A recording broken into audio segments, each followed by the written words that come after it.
Expectation and obligation. These are the things I've been struggling with my whole life. People have put these ideas of what I should be and what I should do, and for years I have been attempting to be everything people want me to be. But along the way, I lost myself. The character I wanted to talk about and feels like the perfect example of this is Miles Morales, Spider-Man. From the start of this character, he's been surrounded by comments from real-world media and people. How can he live up to Peter Parker? Why did they make him black? What's the point of this character's existence? This is all before the character is even really shown. He already has to prove himself. Before anything is even seen of him, he already has this expectation to live up to. I feel like comic book writers saw this real-life backlash and commentary and decided to make it a part of Miles Morales' story. I actually really enjoy the original Miles Morales run from the Ultimate comic books. Unlike Peter, who was excited and happy to get his powers, Miles freaks out about his powers. He doesn't want them. He doesn't want that added weight onto his life, and he's also really worried that his dad will hate him since his father doesn't like superheroes. So he hides it from his parents and goes to tell his best friend Genki, who is super hyped about Miles having powers and tells him that he has to use them for good. And I really do love Genki and Miles' dynamic. They have a really fun back and forth. While Genki's this really excited, like, nerdy kid, Miles is very much this timid version of himself and is very shy about using his powers and is very nervous about being seen with them. In this run, Miles gets lucky enough to get into a nice school, but doesn't feel like he's earned it. He doesn't feel smart enough to be there. Then he gets bit by the spider and gets his powers, and watches Spider-Man die, and feels a sense of guilt, that he should have done something. Maybe he could have helped Spider-Man out in his final battle, but instead he was afraid to help. Instead, he was selfish and worried about himself. So he gets on a Spider-Man costume from the store and starts wearing it and fighting crime, and people hate him off the bat. I mean, and to be fair, Peter Parker did die a few days before that, and now he's wearing the Spider-Man costume and claiming to be Spider-Man. Like I said, already off rip, people hate him for doing this. He's disrespecting Peter Parker, he's disrespecting the Spider-Man name, and what does he even think about wearing this suit and claiming to be Spider-Man? There's already this sense of expectation. There's this thing that he can't already fill his shoes, and he goes into Spider-Man with this backlash. And eventually Miles gets picked up by S.H.I.E.L.D. and explains to them how he got his powers being bit by a spider, and he proves that he has Spider-Man powers. And S.H.I.E.L.D. understands, Nick Fury understands, Spider-Girl understands, and gives him a suit, and now he's Spider-Man. And I understand why people didn't really like this run.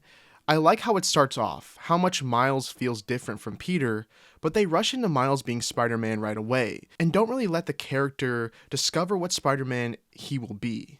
Instead, he's just given his suit and immediately fills the role. But I like Miles' family struggles. He feels this pressure from his father to be someone great. And growing up, you don't really have this idea of yourself. So you latch on to characters, you latch on to people around you, role models, family members, and try to imitate them. And you see their actions, and you do that. And eventually, you realize that trying to be all these people, trying to be this person, you struggle. You struggle to be like these people around you, and you always end up falling short. And it begins to weigh on you. I really enjoy the Spider-Verse films a lot and their version of Miles, because it feels like the perfect introduction to the character, and also it chooses some things from the comic books to further elaborate on, change some things up on, and I feel like the Spider-Verse version of Miles is the perfect flow of all these components, all these ideas of Miles, into a perfect streamlined idea and the perfect story of his character. While Peter was raised by his elderly aunt and uncle, Miles was raised by his younger parents. While Peter was awkward and struggles to fit in, Miles is charming and has plenty of friends. The movie shows us that Miles is nothing like Peter, especially with his struggles. While Peter is firm in who he is and stands for, Miles struggles to understand where his place is in the world and who he is. Miles feels like he doesn't belong in his new school because everyone there is smarter than him. He struggles to live up to the expectations that his family put on him, and when he gets bit by the spider, he doesn't feel like he can live up to Spider-Man. The only person who doesn't have expectations for Miles is his uncle. which Miles finds out is a bad guy, and he finds out that, his role model is actively living wrong and is kind of an enemy in a way. So throughout the movie, we see Miles struggle with his powers. He struggles to be like the other spider people, and they try to help him, teach him, but it isn't working. Miles is nothing close to them, and it weighs down on him. He can't fill Peter's shoes. He can't live up to the idea of what Spider-Man was.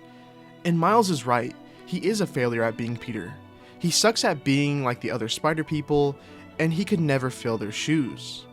But he isn't supposed to be them. Throughout this movie, we see Miles constantly failing to imitate the others. He constantly fails to do what the other Spider-Man can do, and he constantly is comparing himself to the other spider people, although he is new to this. He's new to his powers, he's new to his abilities, which are completely different than theirs, and he's putting this idea and this expectation on himself of what he should be. He should have these abilities, he should have these skills, although these people have been spider people for a long time, much longer than him. He's only had his powers for 2 days at this point. But the only time we get to see Miles actually shine and do good is when he's being himself. The movie ends with Miles finding comfort in the Spider-Man that he is. He can take inspiration from those around him and before him and grow off of it, and how the expectations people put on us shouldn't weigh us down, and how we should be careful on the expectations we put on ourselves of who we think we should be and who we think we should become, because at the end of the day, we should just be us. The movie captures the feeling of the weight in having everyone telling you who you should be and what you should look like. You feel the sense of guilt of expectations to be greater because of the people who got you there. Growing up, I was constantly being told of the hard work my grandparents had to go through to get here, all the struggles my parents went through to get me to the place I am today and have the opportunities I have. And I got this pressure, this expectation of what my life should be, and growing up I had teachers, friends, people I trusted telling me what I should do, and it all started to weigh on me a lot. And throughout my life, I struggled to be that person, the person I thought I had to be for everyone else, and I couldn't live up to that person. And I would beat myself up over and over again, telling myself that I was a failure and that I haven't achieved anything. I felt guilt, I felt shame, and this happened for a long time, until I stopped trying to be someone I'm not. And recently I had a talk with my parents, explaining to them this pressure and this obligation I felt to do great things. And my dad told me that I owe no one anything. I owe no one anything. And those words definitely echoed around my head for a while. Because I don't know why, but I felt like I owed everyone something. And I don't. He said I just need to be me. And the people before us, our loved ones, the people in our lives who have sacrificed so much for us to be where we are today, did it so that way we could live in a world where all we needed to be was ourselves, was to be us. Across the Spider-Verse is the perfect sequel. After Miles becomes himself, his own Spider-Man, he wants to be accepted for who he is. He wants to be with everyone else, he wants to feel like he's important, and he seeks the approval of all the other spider people. But he finds out that in order to be accepted, in order to be seen with the other people, in order to be a part of this big group, this big spider society, he has to sacrifice his morals and ideals. He has to accept the fact that others see him as a mistake, and they don't see him as a true Spider-Man. He struggles with this. The second movie is all about seeking approval from others and what it means to get it, and how at the end of the day, it's not worth it. It's not worth fitting into their ideas of what you should be, but in order to be accepted, you have to conform to what they think and conform to what they think you should do and their morals and their ideals, even if it means getting rid of your own. And obviously, Miles doesn't do that. He sticks to who he is, and he realizes what they're doing is wrong, that staying true to who you are, even when everyone else is hating on you, is more important than being accepted. And the value in believing yourself is more important than anything else anyone could give you. Miles is the perfect character for this idea of expectation and obligation and pressure, and how we so badly want to fit in. How we desperately are trying to get the approval of others around us, how we try to live up to the expectations of our loved ones, but trying to live up to these ideas and getting approval by others is empty.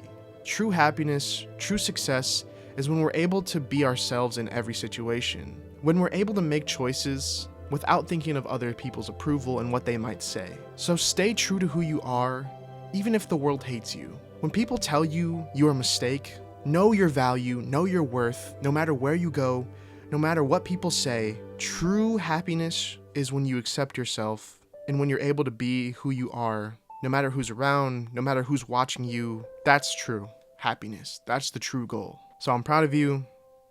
Keep going. Canned ideas out. And Miles Morales is a top-tier Spider-Man, and he has to live up to no other Spider-Man. Thanks for watching.